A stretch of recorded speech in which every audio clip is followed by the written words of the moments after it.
그건 그런 뜻이 아니에요. 그 뜻 강좌 두 번째 시간을 시작하겠습니다. 이번 강의의 제목은 예수 그리스도는 다윗의 자손인가입니다. 너무 당연한 얘기를 왜 이렇게 심각하게 하나 이렇게 생각하실지도 모르겠습니다. 맞습니다. 예수님은 당연히 다윗의 자손이시죠. 족보상으로 계보상으로 다윗의 혈통이십니다. 신약의 시작인 마태복음 1장 1절도 아브라함과 다윗의 자손 예수 그리스도의 계보라 이렇게 시작되죠. 그래서 우리는 당연히 예수님을 다윗의 자손이라고 부르는데 별 거부감이 없고 또 긍정적인 의미로 이걸 많이 사용하고 신성한 표현처럼 사용하는 경향도 있습니다. 제가 들은 설교 중에 마태복음에는 다윗의 자손이라는 표현이 굉장히 많이 나옵니다. 그런데 그 중에 마태복음 9장 27절에 두 맹인이 제일 먼저 예수님을 다윗의 자손이라고 고백합니다. 이 설교에서는 그 두 맹인을 굉장한 통찰력이 있었기 때문이다. 그들은 구약의 예언을 제대로 알고 있었고 그래서 예수 그리스도의 본질을 꿰뚫어 본 아주 통찰력 있는 좋은 성도였다. 이제 그런 식의 설교를 제가 들은 적이 있습니다. 또 다른 설교는 굉장히 좀 어떤 면에서는 독특한 설교인데 다윗이 자기 아들 압살롬의 칼을 피해서 도망을 가잖아요. 그때 시므이가 나타나서 다윗을 욕합니다. 그때 제 이제 옆에 있던 부하들이 저거 없애버리십시다 그랬더니 다윗이 아이다 놔둬라 그리고는 그를 이제 용서를 해주죠. 그걸 이제 다윗이 굉장히 인자하고 온유하고 겸손해서 그렇다. 설교는 그렇게 설명을 하면서 다윗의 자손이신 예수님도 인자하시고 사랑이 많으셔서 바디메오가 예수님을 다윗의 자손이여 하고 부를 때에 그를 불쌍히 여기시고 용서해 주셨다. 다윗의 자손이란 말 속엔 이런 인격적인 인자함과 온유함과 사랑이 이제 스며 있는 놀라운 표현이다. 그런 설교를 들었습니다. 굉장히 독특하고 일리 있는 가르침 같지만요. 과연 그럴까요, 여러분? 일단 첫 번째 설교는 좀 이따 본론에서 이야기를 마태복음 얘기를 할 거고 두 번째 설교에서 다윗이 정말 인자해서 그때 시므이를 가만히 놔뒀을까? 물론 그런 면도 있겠죠. 그 당시에 화나는 걸 잘 참았죠. 하지만 전적으로 성경 전체를 자세히 보면 그렇지 않다는 걸 알 수 있습니다. 왜냐하면 다윗이 열왕기상 2장 9절에 보면 이제 죽기 직전에 유언하는 장면이 나오거든요. 그때 자기 아들 솔로몬한테 이렇게 말하는 장면이 있습니다. 제가 한번 읽어보겠습니다. 바울임 베냐민 사람 게라의 아들 시므이가 너와 함께 있나니 그는 내가 마하나임으로 갈 때에 악독한 말로 나를 저주하였느니라. 다윗이 그것을 인자해서 다 이자붙다 용서했다 이렇게 있었던 게 아니죠. 마음속에 꽁꽁 그 사건을 기억하고 있었던 겁니다. 그리고는 9절에 그를 무죄한 자로 여기지 말지어다. 너는 지혜 있는 사람이므로 그에게 행할 일을 알지니 그의 백발이 피 가운데 수월에 내려가게 하라. 어떻습니까, 여러분? 성격한 말이죠. 쉽게 말해서 없애버리라 이거죠. 그러니까 이런 말, 다윗의 유언에 이런 무서운 말이 있는 건 다윗이 인자해서 그를 용서했다는 거에 아주 강력한 반박이 되죠. 여러분 설교할 때는요, 정말 검증, 연구 해야 됩니다. 안 그러면요, 이런 반박이 있고 자기가 전한 메시지가 오류가 있다는 거가 금방 드러날 수 있는 요소가 참 많습니다. 성서학계에 아주 탁월한 성서학자들도요, 이 조금만 방심하면 그런 반박들이 막 들어올 수 있습니다. 논리적이지 않으면요. 근데 이런 것들을 다 찾아서 정말 순전하게 걸러내고 채로 쳐서 정말 찾아낸 그런 순전한 말씀을 전해야죠. 그래도 메시지를 전하는 건 두려운 일인데, 설교를 잘해서 남을 감동시키고 남을 뭐 흥분하게 하고 하는 게 목적이 아니고 하나님의 말씀을 바로 전하는 것. 왜냐하면 설교를 여러분 청중이 듣는 게 아니라 하나님이 먼저 들으시죠. 네가 내가 전하는 거 전하라고 한 거 잘 전하나, 하나님이 듣고 계시는 거죠. 그런데 설교했는데 사람들은 좋아서 막 은혜 받았다 그러지만 하나님이 야, 너 이상하다. 왜 내가 전하라는 거 제대로 안 전해서, 이러면 문제가 심각해지는 겁니다. 설교가 나오면 이제 좀 의문이 들 수 있잖아요. 혹은 어떤 청년들이나 성도님들 중에 이 구절을 읽고 목사님 이건 좀 이상합니다. 나중에 보니까 솔로몬 시켜서 죽이라 했는데요. 그러면 뭐라 그럴 겁니까, 여러분? 그러면 시끄러, 그냥 믿어, 뭐 이럴 겁니까? 뭔가 설명을 해줘야 될 거 아닙니까, 그죠?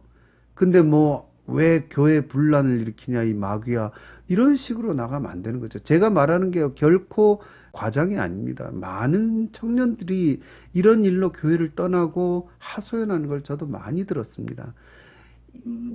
의문이 생기고 이상하다고 말을 하면 기도하라 그러고 대답은 안 해주고 기도만 하라 그러고, 더 나아가서는 왜 분란을 일으키냐 그러고, 그래서 야, 말이 안 통하는구나 하고는 교회 떠난 청년들이 얼마나 많은지 모릅니다. 세상도 이미 그걸 알기 때문에 기독교인들하고는 대화가 안 된다. 완전히 뭐 자기 스스로만 옳다고 하는 거고, 이게 논리적인 대화가 안 된다. 이렇게 됐기 때문에 지금 이런 여러 문제가 있는 거죠.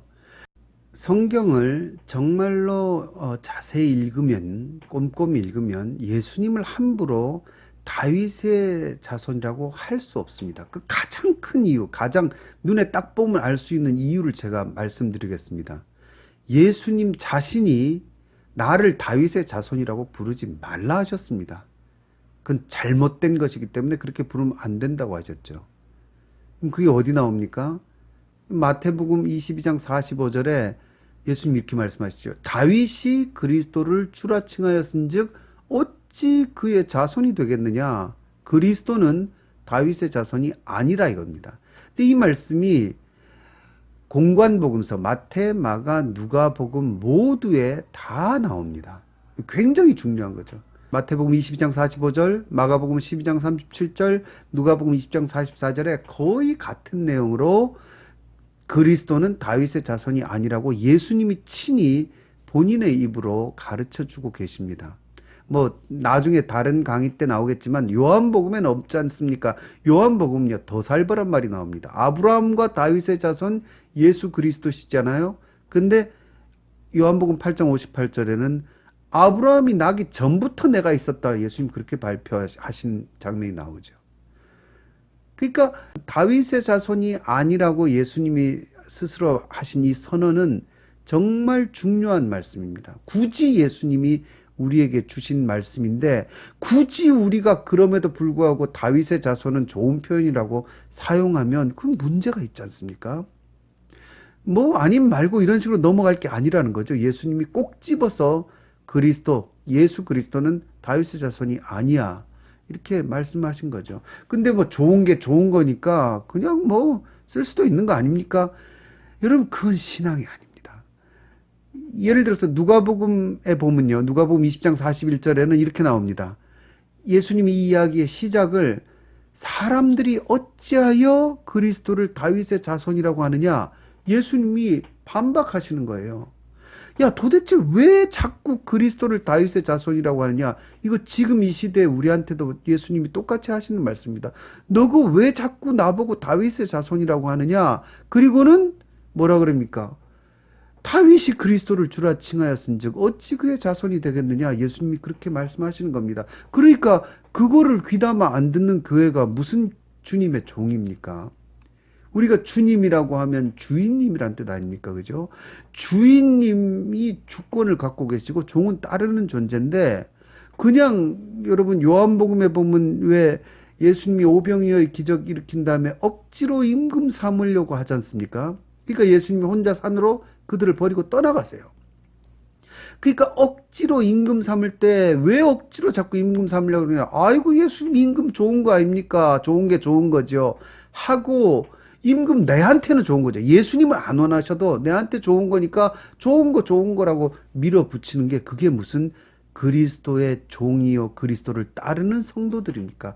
교회가 예수님의 명령에 순종하고 그 명령 하에 있을 때 교회지, 예수님의 말씀이 뻔히 있는데 아니야 뭐 나는 이게 좋아 이러고 가면 어떻게 우리가 그분의 백성이 될 수가 있겠습니까? 그래서 여러분, 예수님이 아까 요한복음 말씀처럼 혼자 산으로 가버리시고 방관하실 수 있다는 거예요. 이렇게 말이 안 통하니 예수님도 교회랑 별로 얘기를 안 하고 싶어 하실 수가 있다는 겁니다. 그 여러분, 예수 그리스도를 따르는 우리 교회가 얼마나 요즘 힘을 잃고 능력을 잃고 그러잖아요. 우리끼리는 복닥복닥 재밌는 교회들이 가끔 있지만 세상하고는 이미 너무 큰 단절이 일어나고 있는 이 시대, 그리스도의 힘을 보여줘야 되는 우리 교회가 예수 그리스도께서 지금 방관만 하고 계시는 걸 느끼지 않으십니까? 그러니까 예수께서 왜 그러시느냐? 예수님이 싫다하는 걸 우리가 계속 우기고 있는 것들이 있기 때문에 그런 거죠. 그러니까 여러분, 그 중에 지금 하나를 지금 말씀을 드리는 겁니다. 예수님은 나는 다윗의 자손이 아니라고 발표를 하셨어요. 근데 그 선언을 우리가 계속 무시하고 있는 겁니다. 지금까지 이렇게 말씀을 드려도 약간 의문이 드시는 분들이 많을지 몰라요. 성경에 보면 예수님을 다윗의 자손이라고 부르는 장면이 굉장히 많은데 이상하다 그러실 분이 계셔서 제가 이제 설명을 하겠습니다. 마태복음에 보면 아까 말씀드린 대로 예수님을 다윗의 자손이라고 부르는 장면이 굉장히 많이 나옵니다. 총 6번에 걸쳐서 나오는데요. 마태복음 9장 27절에 아까 말씀드린 그 두 맹인이 예수님을 다윗의 자손이라고 부르고, 그 이후로 마태복음 12장 33절에 무리들이 그러고, 그 다음에 마태복음 15장 22절에 가나안 여인도 주 다윗의 자손이여 이렇게 부르는 장면이 나오고요. 마태복음 20장 30절에 또 앞에와 다른 맹인 두 사람이 또 그렇게 부르고, 그 다음에 무엇보다 마태복음 21장 9절에 보면 예루살렘 입성할 때 우리 잘 알지요. 호산나 다윗의 자손이여 하고 온 무리가 그렇게 외치는 장면이 나오고요. 그 다음에 그 이어서 바로 연결되는 거지만 21장 15절에도 어린이들이 다윗의 자손이여 이렇게 외치는 장면이 나옵니다. 그러니까 그 다윗의 자손이 이어지는 가운데 예수님이 병도 고쳐주시고요. 그거에 대해서 별로 말씀을 안 하십니다. 가만히 계십니다. 그러다 보니까 우리는 다윗의 자손이 예수님께 합당한 명칭인가 보다. 독자들이 읽다 보면 그렇게 이제 따라가게 돼 있어요. 근데 그게 바로 마태 선생님이 여기에 기막힌 전략을 심어 놓으신 겁니다. 이 예수님을 다윗의 자손이라고 부르는 사람들이요, 마태복음을 보면 점점 결집되어 갑니다. 그래서 예수님을 다윗의 자손이라고 부르면서 쫓아가던 사람들이 점점 무리가 커지면서 그때가 유월절 기간이 이제 다가오고 있었잖아요. 예루살렘으로 갈 때입니다. 예수님을 중심으로 다윗의 자손이여 하면서 예루살렘으로 점점 갑니다. 그래서 마태복음 19장 1절에 보면 갈릴리 요단강 건너서 유대 지역에 이르시니 그렇게 나오고요. 그 다음에 큰 무리가 따랐다 이렇게 이어집니다. 그리고 그 무리가 점점 또 가가지고는 그 맹인 두 사람을 치료한 그 여리고에서 예수님이 그들이 여리고에서 떠나갈 때 또 큰 무리가 따르고 그게 더 커지는 거죠. 점점 무리가. 그 맹인들도 예수님 쫓아가고, 그러다가 곧 이어서 예루살렘으로 입성하실 때 사람들이 다윗의 자손이여 호산나 하고 이제 난리가 나는 거죠. 그리고는 이어져서 이제 애들까지도 다윗의 자손이여 하는 장면이 나옵니다.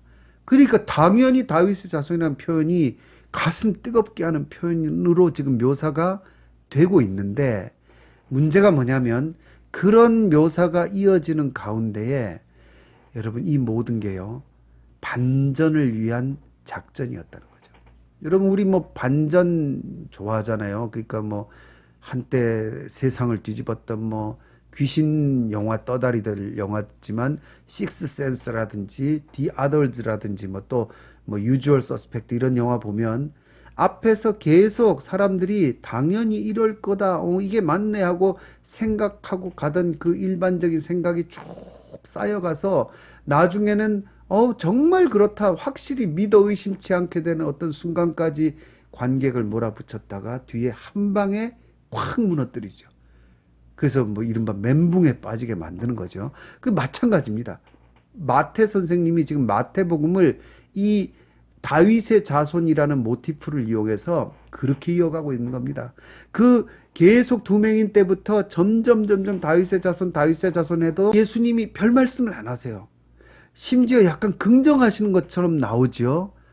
그냥 그 말씀 듣고 병자를 치료해 주시고, 심지어 어디서 절정을 이루냐면 어린이들이 다윗의 자손이여 하는 걸 듣고 바리새인들이 저거 좀 못하게 해라 그럴 때 예수님이 그냥 놔둬라, 하나님이 온전하게 하셨다 이렇게 하면서 긍정하시는 것처럼 하니까 우리 독자들은 당연히 예수님이 다윗의 자손이라는 게 당연히 옳은 표현이다 이렇게 이제 생각을 하게 됩니다.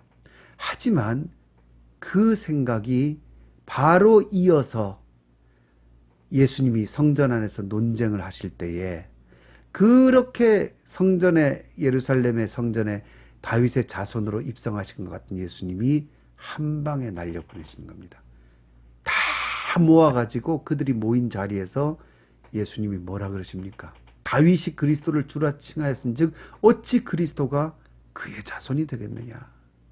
어찌 사람들이 그리스도를 다윗의 자손이라고 하느냐? 그리스도는 다윗의 자손이 아니다. 놀라운 반전이죠. 그게 마태복음을 제대로 읽은 겁니다. 거기 여러분 나오진 않지만 얼마나 사람들이 완전히 반전에 넋을 잃고 멘붕에 빠졌겠습니까? 이게 뭐지? 또 마태복음을 읽는 사람들도 마찬가지입니다. 이게 뭐지? 예수님 다윗의 자손인 줄 알았는데 다윗의 자손이 아니라고 본인이 발표하신 건 대체 이게 뭘까? 이러면서 그 문제가 굉장히 심각하게 부각되는 겁니다. 그걸 예수님도 당연히 예수님이 하신 일이고 그거를 마태 선생님도 이렇게 드라마틱하게 써서 예수님이 다윗의 자손이 아니라는 것을 이처럼 강조하고 계시는 겁니다. 그러다 보니까 반전이 한 번 더 나오죠. 뭐가 나옵니까? 이렇게 다윗의 자손하고 예수님을 쫓아다녔던 사람들이 예수님이 나는 다윗의 자손이 아니다. 그리스도는 다윗의 자손이 될 수 없다. 아니다. 이렇게 딱 얘기하는 순간 바로 잠시 후에 며칠 뒤에 예수님을 십자가에 못 박으시오 하고 외치는 폭도들로 변해버린 겁니다. 그게 이야기의 전체 줄거리지요. 그러니까 얼마나 놀라운 반전이 이 다윗의 자손이라는 말을 따라서 이어지는지 우리가 알 수 있지요. 여러분, 마가복음은 더 독특합니다. 누가도 마찬가지인데 특히 마가복음은요, 마태와 또 다른 전략을 사용합니다. 마태복음에서는 여러 사람이 예수님을 다윗의 자손이라고 부르며 쫓아다니는데 마가복음은요, 딱 한 사람만 예수님을 다윗의 자손이라고 아주 의도적이에요. 딱 이 사람 입에만 다윗의 자손이라는 고백이 나옵니다. 그게 누구냐면 바디메오입니다. 마가복음 10장 46절에 나온 이 바디메오가 예수님을 다윗의 자손이여 두 번 외치고 치료를 받죠. 재밌죠. 근데 한 가지 재밌는 건요, 바디메오의 이름이 나오는 거예요. 어디에도 안 나오고 마가복음에만 이 사람의 이름이 디메오의 아들 바디메오라고 나오거든요. 재밌지 않습니까? 이 바라는 게 그 아들이란 뜻입니다. 그러니까 뭐 재밌는 이름이죠. 근데 이런 이름이 많이 있어요. 지금 서양에도 이런 이름의 전통이 많이 있죠. 예를 들어서 우리 잘 아는 맥도날드가 뭡니까 여러분? 맥하고 C자를 조그맣게 썼잖아요. 그 맥도날드의 맥이 아들이란 뜻이에요. 그러니까 맥도날드는 도날드 씨 아들이란 뜻이에요. 뭐 오코너, 이거 오라는 게 오브거든요. 오 쓰고 콤마 찍죠. 위에 어퍼스트로피를 찍죠. 그러니까 오브 코너예요. 그러니까 코너 씨 아들 이런 뜻이죠. 그런 식의 이름이 많이 있죠. 뭐 예를 들어 잭슨, 윌슨 뒤에 SON, 소니 붙죠. 그 손이 아들이란 뜻이에요. 그 잭슨은 잭씨 아들이고 윌슨은 윌씨 아들이란 뜻이죠. 그러니까 그런 이 이름의 어떤 전통이 이 마가복음의 바디메오에게서부터 발견이 되는 겁니다. 근데 왜 굳이 디메오의 아들 바디메오라는 이름을 마가 선생님은 기록하고 있을까? 뭐 여러 가지 상상이 가능하지만 그 중에 이제 대체로 그렇지 않을까 하는 이제 생각 중에 마가복음을 읽던 사람들, 첫 번째 독자들, 마가복음을 읽던 그 마간의 교회 사람들이라 그러죠.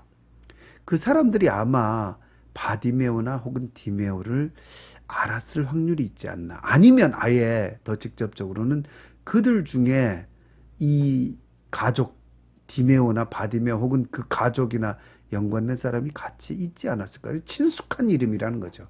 그러니까 그 친숙한 이름이 나오면 여러분 어떻게 됩니까? 오, 이거 우리 바디메오 집사님 이야기네. 혹은 뭐 이 디메오 장로님 얘기네. 이렇게 될 수 있고, 그러면 이야기가 더 드라마틱해지고 동질화되죠. 아이덴티파이라 그러죠. 정체성을 같이 나누는 겁니다. 아, 그러니까 더 흥미진진해지고 독자가 주인공의 입장을 공유하게 되는 거죠. 그런 효과가 있죠. 그러다 보니까 더 그 인물에 몰입하게 됩니다.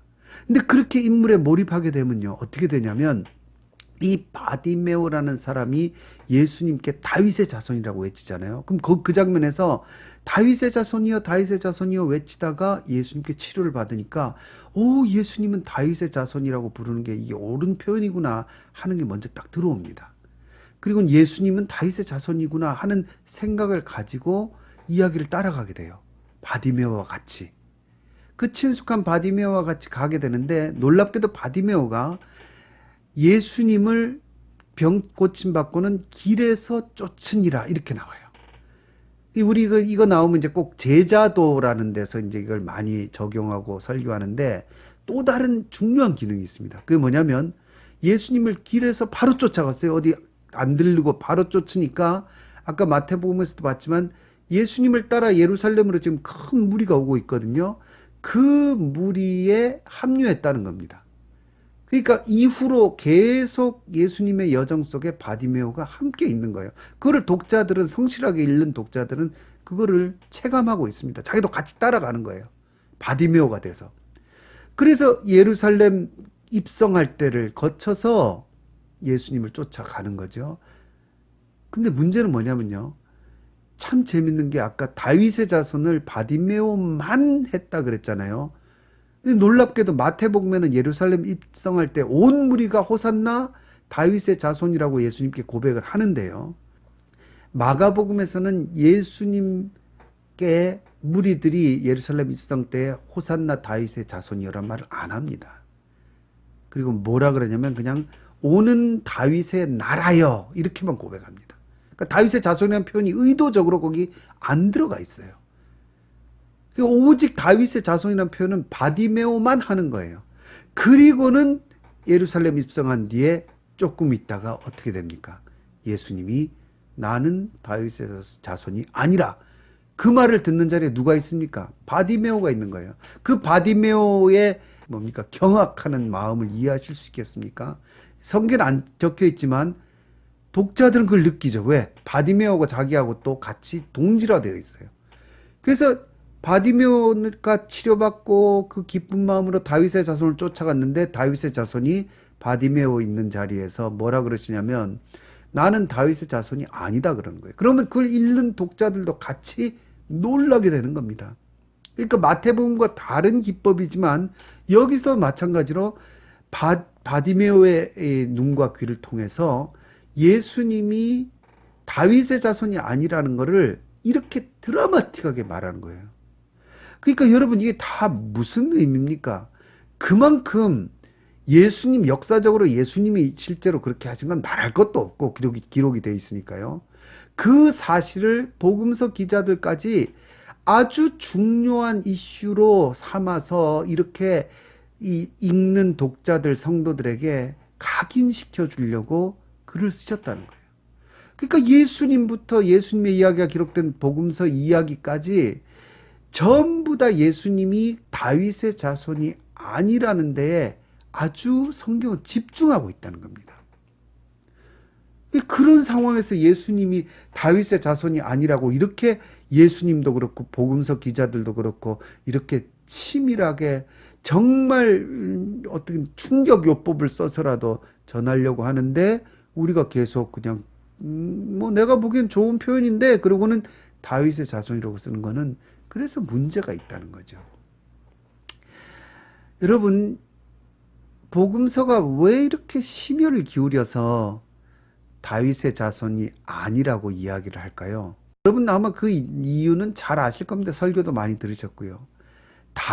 그 당시에 다윗의 자손이라는 표현은 메시아와 그리스도를 말하는 표현이 맞습니다. 메시아와 그리스도의 명칭이 맞습니다. 그런데 그 메시아, 그 그리스도의 성격이 좀 달라요. 우리가 생각하는 거랑.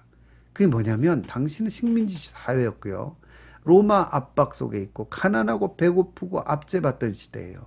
그러다 보니까 사람들이 당연히 그리스도에 대한 생각이 뭐였냐면 훌륭한 장수요 장군이요 왕인 다윗 같은 지도자가 나타나서 우리를 구원해줘서 잘 먹고 잘 살게 해줄 거라는 기대가 있었어요. 그러니까 다윗의 자손이란 건 다윗 같은 지도자가 나타나는 정치적인 그리스도의 의미가 담겨 있죠. 그러다 보니까 다윗의 자손 그러면 저 하늘에서 오는 영적인 지도자라는 의미가 거의 없었어요. 다윗의 자손은 놀라운 능력으로 이 땅의 문제를 해결해 줄 땅의 구원자라는 개념으로 사용되고 있었습니다. 그렇기 때문에 예수님은 그거를 거부하신 거예요. 성경도 예수님은 그런 그리스도가 아니다. 그런 다윗의 자손이 아니다라고 이야기하기 위해서 지금까지 말씀드린 그런 글들을 우리에게 전해주고 있는 겁니다. 복음서의 내용을요. 그래서 마태복음에 아까 쭉 긴 반전의 어떤 그 이야기들을 제가 드렸는데 앞쪽에도 미리 반전의 그 복선이 있어요. 그게 뭐냐면 마태복음 1장 21절에 보면 아들을 낳으리니 이름을 예수로 하라. 이는 그가 자기 백성을 그들의 죄에서 구원할 자이심이라. 이렇게 나옵니다. 예수님은 그들의 압제에서 혹은 그들의 압박에서 혹은 그들의 가난에서 그들의 병듦에서 이런 차원 이전에 예수님 무엇 때문에 이 땅에 오신 거나 그들의 죄에서 구원하실 영적인 구원자시다. 이거를 먼저 못을 딱 박아 놓습니다. 그리고는 다윗의 자손 모티프를 쭉 이어가다가 예수님이 나는 너희가 생각하는 그런 육적인 구원자가 아니다. 이렇게 발표를 하시니까 사람들이 어떡합니까? 예수님을 버리는 거죠. 그런 이야기가 이어진 거죠. 그러므로 예수님께 다윗의 자손이라는 명칭을 함부로 붙이면 안 됩니다. 궁극적으로 예수님은 이 땅의 구원을, 이 땅의 어떤 물질적인 구원을 가져오실 그리스도가 아니기 때문이죠. 다윗의 자손 그리스도가 아니기 때문에 하늘의 구원을 가져오실 하나님과 동등하신 영적인 그리스도로 우리가 인식을 해야 되기 때문에 그 큰 당시에 오해의 소지가 있었던 다윗의 자손이라는 명칭을 예수님은 거부하셨던 거죠. 그래서 성경이 말씀하시죠. 예수님이 하신 말씀이죠. 다윗이 그리스도를 주라고 칭하였은즉 어찌 그의 자손이 되겠느냐. 그러니까 예수님은 이 땅의 어떤 다윗과 같은 장수와 왕의 이미지의 그리스도가 아니고 오히려 다윗의 창조자가 되시는, 그래서 다윗이 오히려 나의 주님이라고 불렀던 신적인 그리스도, 영적인 그리스도, 그렇게 예수님은 본인을 우리에게 나타내고 싶어 하시는 겁니다.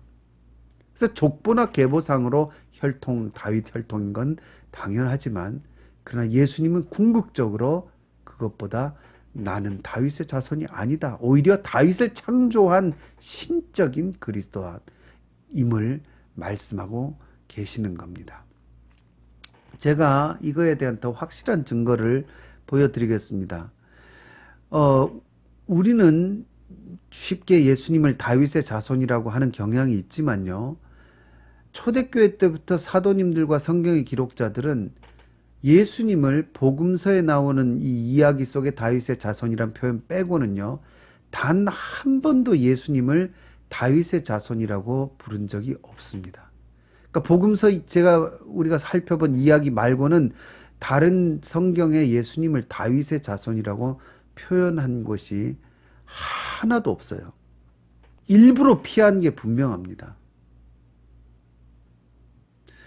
이 말씀을 들으시고 아마 여러분 중에 이상하다, 다윗의 자손 많이 본 것 같은데 이렇게 생각하실 분이 계실지도 모르겠습니다. 이 다윗의 자손이라는 그 표현, 복음서에 나온 표현이 휘오스 다위드, 그러니까 휘오스라는 표현을 써요. 이게 아들 혹은 자손이라는 표현인데요. 이 휘오스라는 단어로 다윗의 자손을 표현한 부분이 성경에는 복음서 말고는 아무 곳에도 나오지 않습니다. 다만 여러분 중에 의문을 가지실 분들 아마 비슷한 표현을 보셔서 그런데 성경에 5군데의 비슷한 표현이 있는데요. 계시록 22장 6절에 보면 나는 다윗의 뿌리요 자손이니 곧 광명한 새벽별이라, 이런 말씀이 있습니다. 여기 보면 다윗의 자손이란 말이 나옵니다. 우리말 성경엔 자손이라 나오죠. 그런데 이때의 자손은 아까 말씀드린 복음서의 휘오스라는 자손이 아닙니다. 이때 자손은 게노스인데요. 게노스는 족보적인 표현입니다. 그래서 마태복음 1장 1절에 아브라함과 다윗의 자손 예수 그리스도의 계보라 할 때 그 계보가 게네시스, 비슷한 계통의 단어입니다. 계보를 뜻하고 혈통을 뜻하는 말이지, 이 다윗의 자손이 할 때 그 자손하고는 다른 말입니다. 그래서 보통 성경에는 다른 성경의 게노스는 족속이라고 표현됩니다. 족속. 그리고 더 중요한 거는 여기 계시록 22장 16절에 나는 다윗의 자손이요라고 안 나오고요. 그 앞에 다른 중요한 말씀이 나오죠. 나는 다윗의 뿌리요 자손이다, 이렇게 나오죠. 뿌리요 이제 계통이다, 이 뜻인데, 예수님이 혈통적으로도 다윗의 계보라고 이야기를 하는 것 같지만, 그러나 그 앞에 진실을 더 담아 놓은 거예요. 다윗 혈통이지만 본질은 뭐라고 나오는 겁니까? 다윗의 뿌리다. 다윗의 뿌리란 건 다윗을 만든 다윗의 근원 대신 창조주 하나님이시라는 뜻입니다. 그 다윗의 자손 아니라는 거죠. 다윗의 뿌리요 자손이죠. 그러니까 이 말 역시 예수님이 다윗의 자손임을 강조하는 말이 아니죠. 그래서 계시록 5장 5절에도 비슷한 말씀이 나오는데, 유다의 지파의 사자 다윗의 뿌리가 이겼으니 그 두루마리를 이제 떼시리라, 이런 말씀이 나오는데, 여기서 나오는 유다 지파의 사자, 그러니까 사자는 이제 라이온을 얘기해요. 왕을 얘기하죠. 동물의 왕인 사자를 왕으로 이제 표현한 건데, 그 유다 지파의 왕 대신 다윗의 자손이라고 안 나오죠. 여기는 자손의 말 게노스조차 없고 다윗의 뿌리가 이기셨다, 이렇게 아예 예수님은 다윗의 조성자시다, 창조주시다 하는 것이 계시록에 더 강조가 되어 있다는 겁니다. 그 외에 4군데 더 다윗의 혈통 씨 후손이라는 표현이 나와요. 근데 이게 다 똑같은 헬라어를 다르게 번역한 건데요. 스페르마토스라는 말, 휘오스가 아니고요. 그걸 번역한 겁니다. 근데 이거는 그 말 그대로 그 밑에, 이것도 족보적인 말이죠. 씨를, 혈통을 얘기하는 겁니다. 그래서 이걸 로마서에 나오는데 1장 3절에서 4절에 보면 바울 선생님이 육신으로는 다윗의 혈통에서 나셨고, 그다음에 성결의 영으로는 하나님의 아들로 선포되셨으니, 이렇게 나오죠. 그러니까 이때 다윗의 혈통이라고 스페르마토스예요. 휘오스가 아니에요. 그 다윗의 자손의 그 명칭과 상관없는 명칭입니다. 그러니까 다윗의 혈통에서 나셨는데 뭘로 그렇다는 겁니까? 육신으로, 육적으로 볼 때는 그렇다 이거예요. 그러나 본질은 뭡니까? 아까 다윗의 자손이지만 다윗의 뿌리라고 계시록이 말한 것처럼 육신으로는 다윗의 혈통이지만 성결의 영으로는 영적인 차원, 진정한 차원에서는 하나님의 아들이시다. 바울이 얘기하려는 게 바로 그거죠. 그리고 디모데후서 2장 8절에도 다윗의 씨라고 예수님을 표현하는데 이때 씨가 또 똑같은 스페르마토스를 다르게 번역을 한 거죠. 같은 말입니다. 그래서 에크 스페르마토스 다위드 이렇게 나오죠. 같은 표현입니다. 그 외에도 요한복음 7장 42절에도 사람들이 다윗의 씨라고 하는 장면이 나오고 사도행전 13장에도 보면 이 사람의 후손이란 표현이 나오거든요. 그때 이 사람이 다윗인데 다윗의 후손이란 표현이 나오는데 사실은 다 똑같은 스페르마토스, 그러니까 씨라는 족보적인 의미를 얘기하는 겁니다.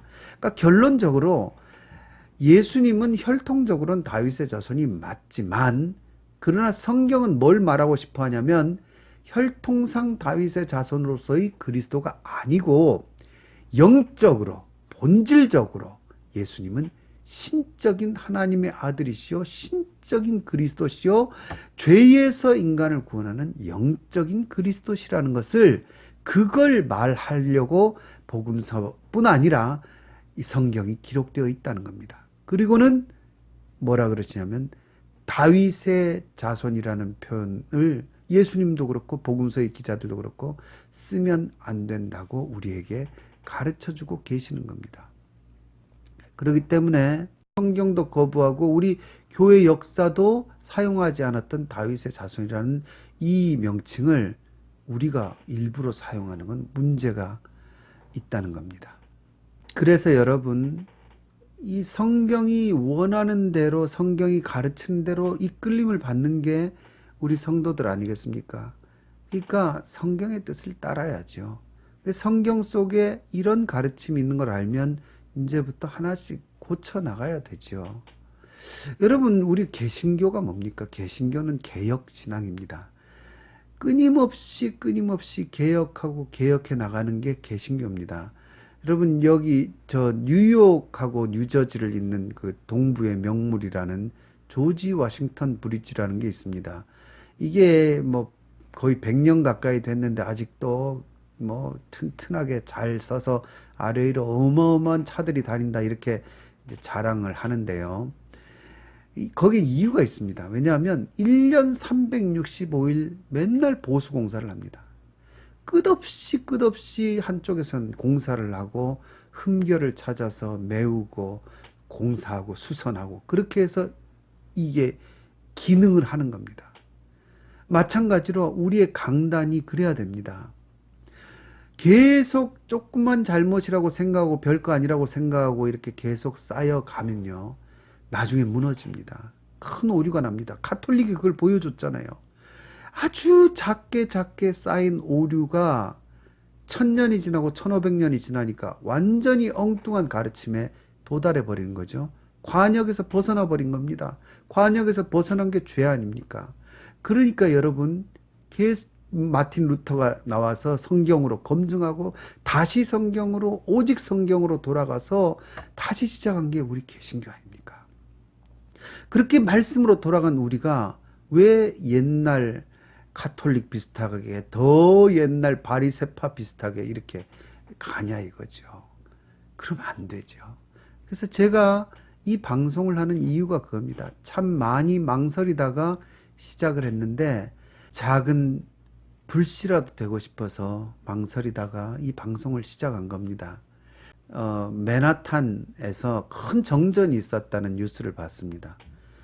정전이 나서 뭐 7만 몇천 명이 정전에 갇혀서 뭐 고생했다 그러는데 이런 일이 있었대요. 결혼식을 하고 있었답니다.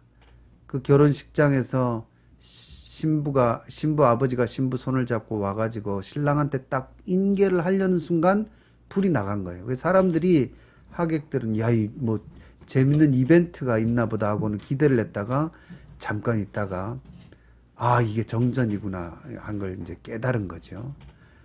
그 이제 어떡합니까? 완전히 깜깜하니까 뭐 어떻게 식이 더 멈출 수밖에 없는 상황이죠. 근데 그때 갑자기 그 신랑 신부 있는데 빛이 하나가 딱 비쳤대요. 봤더니 누가 스마트폰으로 플래시를 켜가지고 비춘 겁니다. 그러니까 하객들이 일제히 플래시를 켜가지고는 앞쪽을 비추기 시작한 겁니다. 그래서 어떤 면에서는 참 난감한 그 상황에서 세상에서 가장 독특한 결혼식이 진행되고 무사히 마쳤다고 그래요. 여러분, 지금 우리 교회와 기독교가 세상에서 참 캄캄한 상황을 당하고 있습니다. 세상이 우리를 인정하지 않고요. 아주 정말 가슴 아픈 말로 우리를 조롱하지요. 이 상황에서 이 임무가 멈춰야 될지도 모르는 참이 난감한 상황에서 작은 불 하나를 켜보고 싶어서 이 강의를 시작했습니다. 여러분, 여기까지 보신 분들은 이게 재밌는 강의가 아니잖아요. 근데 진득하니 여기까지 쫓아오신 분들은 제 뜻을 조금이라도 이해하실 거라고 생각합니다. 그래서 이 불빛을 함께 비췄으면 좋겠어요. 여러분도 같이 뜻을 모아주시면 감사하겠습니다. 오늘은 여기까지 하겠습니다.